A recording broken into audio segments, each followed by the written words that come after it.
keep it clean. Keep it clean. Go ahead. I know. So you guys, you two, tell us a secret, something they would know if you're best friends. You two. You two. You two. You two. You two. I was kind of like, do you like avoidance? That's good. Keep it that way. My best friend, she knows that she's getting along with all her friends.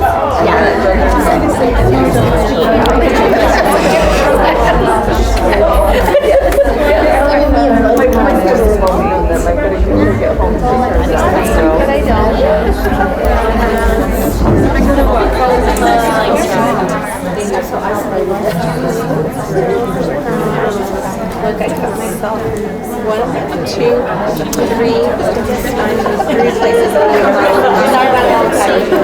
Yeah.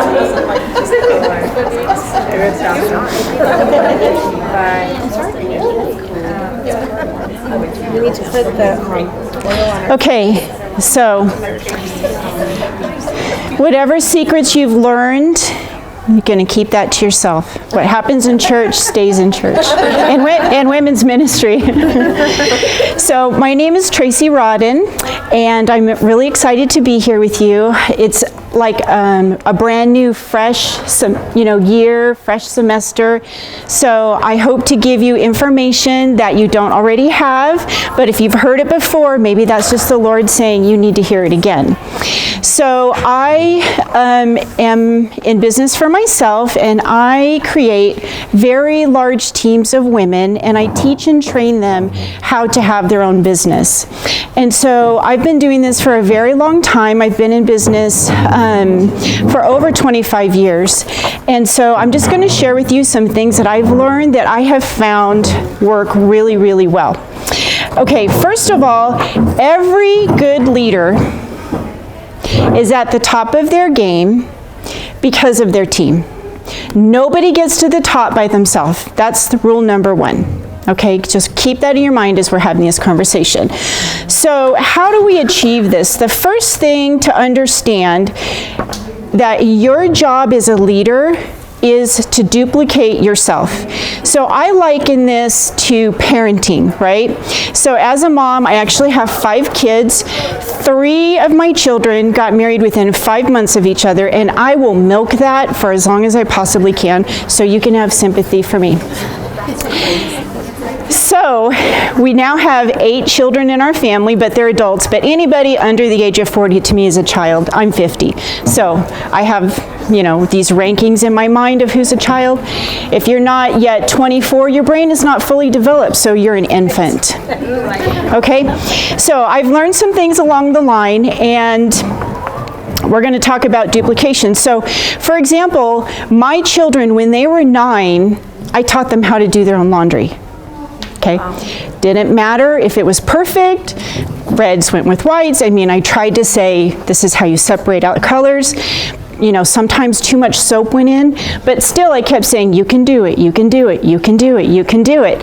And now my children that are married, I don't go to their house and do their laundry, right?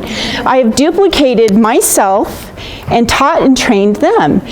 So that's just one small example, okay? So as a leader, in order to duplicate yourself well, you want to have high integrity, right? And as believers, we already know this, but sometimes it needs to be reiterated because we lose sight. And it's so funny because I had no idea what Lenny was going to talk about tonight. I had no clue. We never had a conversation. I didn't see her notes. But it's the same thing, right? What she talked about of integrity is the same thing that we're going to talk about tonight. So as a leader of integrity, you want to do a couple of things. And I know this seems rudimentary, but we're going to just say it anyway because I hate making assumptions. It's like the worst thing in the world, right? Tell the truth. Always tell the truth. Okay, I have people on my team that they want to achieve something, and I have to tell them it's not going to happen. You have to do it this way in order for it to happen. You have to build a team this way in order to get what you want. okay? So that's a big thing, is to tell the truth. The other thing is, to tell the truth, I have to always admit when I'm wrong. So I'm quick. I used to work at Calvary. I used to work in women's ministry for almost 5 years. I promise you, on a daily basis for almost 5 years, I wrote an email to somebody on campus that said, I am so sorry, this is completely my fault. So I'm not saying you have to constantly apologize and say, I'm so sorry, I'm so sorry, I'm so sorry, because that really honestly gets annoying. And then it sounds insincere, right? But when you know that you dropped the ball, you say to your team, that's on me, I dropped the ball. Okay? Because that builds integrity and that builds trust. And when you have trust on your team is going to thrive. Your business is going to thrive. The people that want to buy your product, they're going to trust you, and then your business is going to thrive. So, for example, I'm going to give a business example. I'm going to give a personal example. So in business, everybody's familiar with the company Patagonia, the outerwear company. You see them at REI, and they make like the really warm clothes that come in bad colors. Yeah, but good colors, but some colors you're like, well, that's a little bit out there. In fact, my son still has the one that his dad had when he was younger. So Patagonia knows that there's an issue with clothing manufacturing, that sometimes when you have your clothing made in another country and make it less expensive, you have issues with labor, right? This is not ever going to be solved. This is never going to be fixed. Patagonia is a company that chose to spend their own money and their own time to investigate and look after and try to not fix, but get this problem under control. Whereas other companies, I won't even name them because you might be wearing some of their clothes, I don't want you to feel bad, they won't do anything about that unless it's brought to light or they've gotten sued, or we find out about it when we stop buying the product, right? So Patagonia has integrity. They took it upon themselves to work on this issue that they knew already existed. So a personal example actually happened today. So when I was writing this teaching, I thought, I said to the Lord, I don't want to use that. Like, that's really personal. And he was like, no, it's important to use something personal if you're going to talk about character and integrity. So I'm getting ready to sell my vehicle, and I really, really love my car, but I'm going to sell it. And does anybody remember, I think it was 2018, there was a really bad hailstorm in Berlin. Well, I drove through that and my car got pelted to death. So I didn't get it fixed because I knew it wasn't worth it to get it fixed. So I'm selling my car. A dealer wants to sell me a car. I'm going to sell him my car. He pulls up the Carfax on my car, and he's in Colorado. So we're talking on the phone, going back and forth, that tedious thing that we all have to do when we're buying a vehicle. And he says, well, I think I'm going to offer you this much for your car because on the Carfax it's really clean. And I thought, ooh, he doesn't know about the hail damage, because I thought it would be on the Carfax. And so I told him, I said, you need to know this car has hail damage before I drive the 5 hours up to Colorado because we're making a deal, right? He needs to know before he makes that deal with me. And so he was kind of shocked that I told him. He said, oh, well, that's not on the Carfax. Why would you even say that? I said, because I'm a woman of integrity, and when I show up with my vehicle and show it to you, I want you to understand everything you're getting into. So we need to have integrity, okay? Let's see.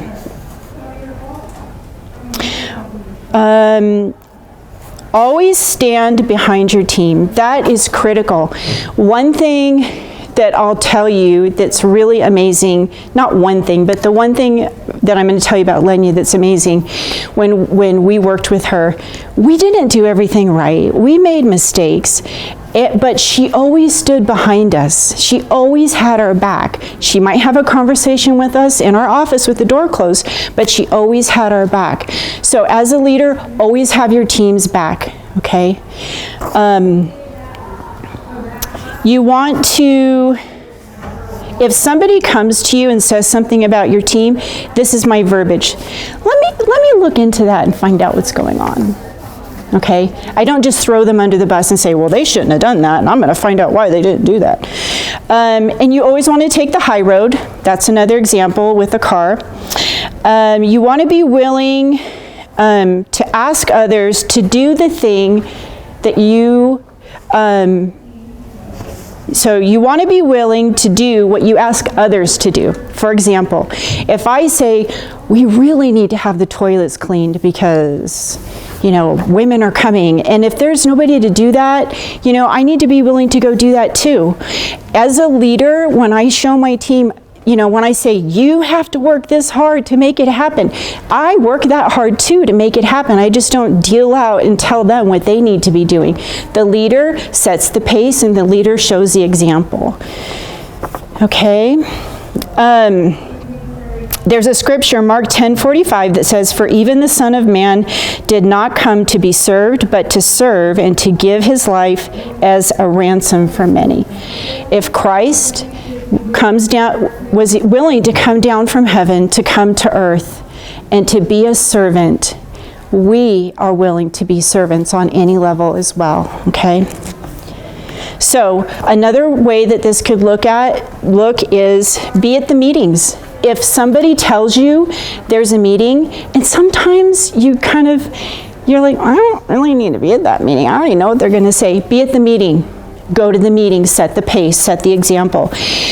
Something happened. I don't normally watch a lot of TV, and I don't normally watch the Golden Globes. I'm just going to put this on my husband. So he did.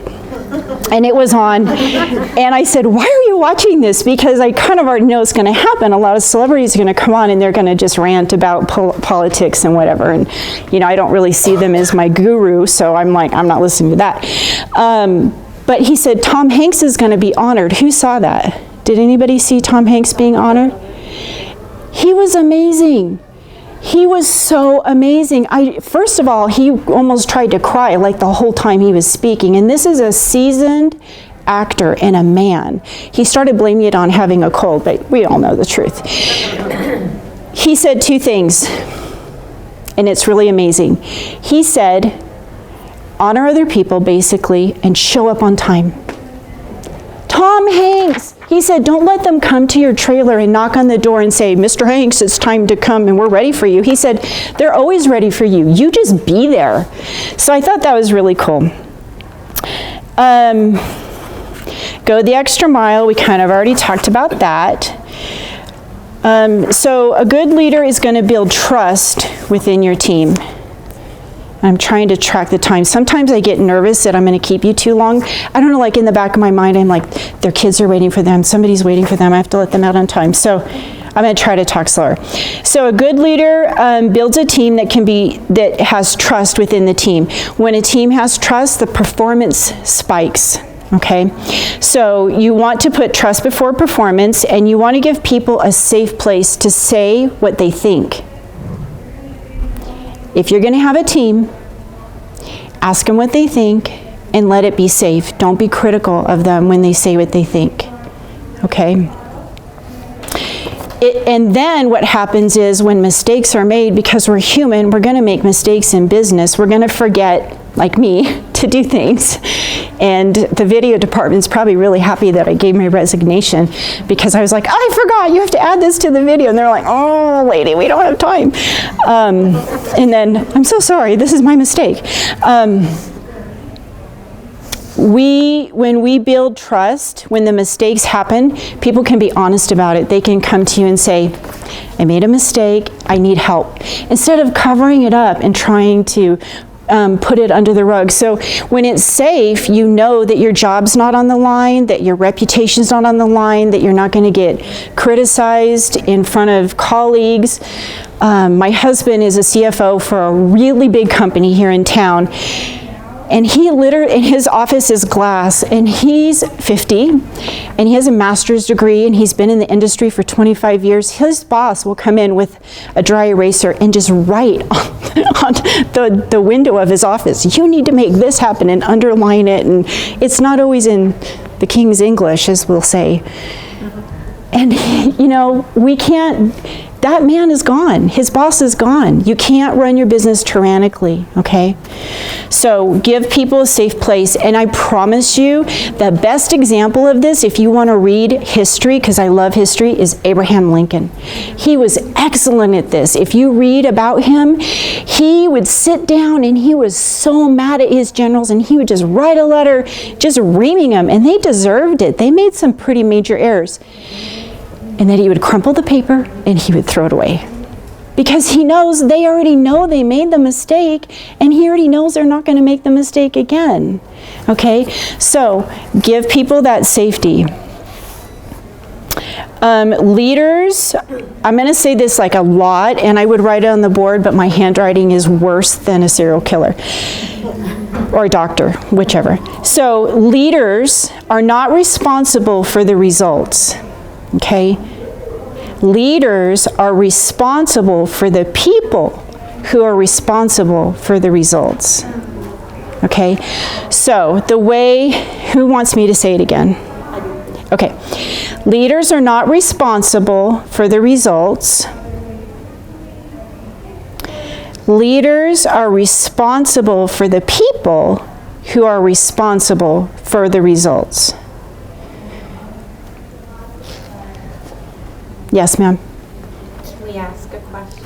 I'm just about finished. Yeah, then I'll wait. Yes, perfect. If you nurture anything, a child, a cat, a dog, a friend, a grandchild, you know, your husband, I guess we should nurture that too, but then you know that when you nurture that person, they thrive. They can do what they need to do. They feel confident. When I say to my husband when he's walking out the door to his job that he would rather never go to again, I say, honey, I am praying for you. Go and shine the light of Christ today no matter what happens.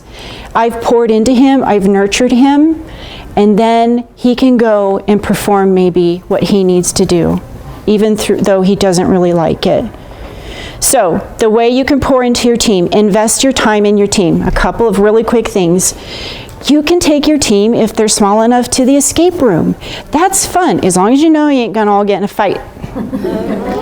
I've taken my team to the painting parties where you paint things. A friend of mine, Kylene Sanchez, does that in her home, and guess what? She will make you a cake too. I mean, that's just like the reason to go right there. She's an excellent baker. You can go to a movie. You can do a community outreach. My team, we're building teams. I just can't stop building teams. I can't help it. I'm taking my team to build a team to be responsible for one school in APS for Feed New Mexico Kids. We're going to be responsible for that one school for Feed New Mexico Kids. Do community outreach. Show the world what it looks like to be a team of Christian women serving. Be available. Now, I'm a little bit bad about this. Like, sometimes people on my team will text me at weird hours, and if I see the phone go on, I'm like, ugh! So I have to turn my phone off by 10 o'clock and kind of train my team after 10 and not before 6, you know, unless, because I have a team in Australia and I have a team in Pennsylvania and they have different hours. So I do take that into consideration, but I'm available to them. They can text me, they can call me at any time. They can say, let's get on a Zoom, and I'll get on a Zoom, you know, whatever they need. Recognize each person individually. People will thrive when you recognize them and praise them as an individual. And then do it on social media and do it in front of other people.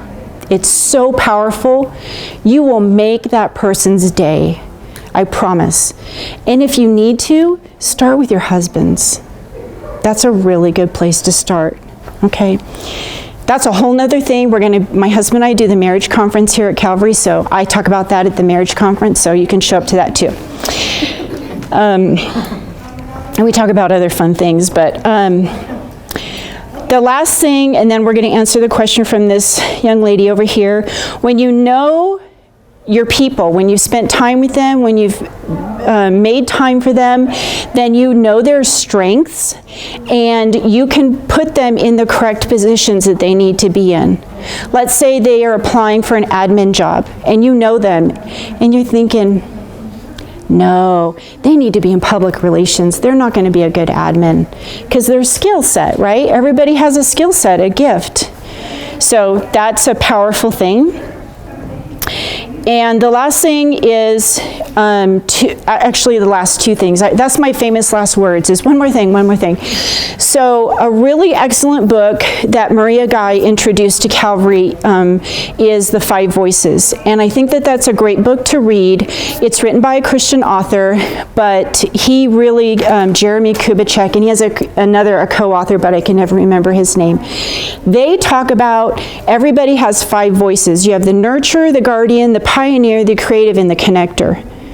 Learn what your voice is. Learn how to lead yourself first. Then you know how to lead a team, and you can, like, if I talk to you for 5 minutes, I know what your voice is, and then I would know where to kind of plug you in a business. The other thing is, as a leader, we're constantly growing and we're constantly changing, and the Lord, to me, I think the Lord looks at me and sees an onion. Like, I'd rather be like a radish, but I'm an onion. And he peels us, right? And the Lord is so gracious, he peels us one layer at a time. Because if he peeled us all at once, we would just wither and die from the pain of it. However, if we're constantly learning, and of course we want the Bible to be the number one thing we're learning from with our quiet time in the Lord, but we can also learn from other Christian authors, and my very favorite for the past year is Mark Batterson, and he's written several books. One is Chase the Lion. Excellent book. It's so encouraging. So I just encourage you to constantly be learning, be willing to let the Lord peel you, then he's going to kind of rebuild you. We won't even get into what that relates to in working out terms, because I don't want to shame anybody for not having that New Year's resolution. And question? I'm not sure I want to ask. Okay. I'm not feeling compelled to. Okay. So if somebody else has. I'll be available if you want to talk, like, without the whole room knowing. Yeah. We'll keep it. Anybody else have a question? Is that Five Voices assessment the one through Life Track? Yes. Okay. He wrote another book called The 5 Gears, which I thought was really good. It's harder to get everybody on your team on board to do the 5 gears because they have a harder time, like, understanding what's 1 again, what's 2 again, I don't know what's 5. So, but if you know it, you know, that's just another tool. And as many tools as we can glean, the better. So I think that's it. I'll stay up here if you have any questions that you don't want to share with the room. You know what? I will ask this because it's not that I don't want to share it with the room. Okay. I don't know if this is appropriate for this setting. I work with volunteers. This is something I took on recently, and a couple of the people that volunteered started out really strong, and now they're just like falling off. Yeah. And it's really frustrating because I'm not their boss. This is not a job. Yeah. I'm never with volunteers like saying, you have to do this. If I was in a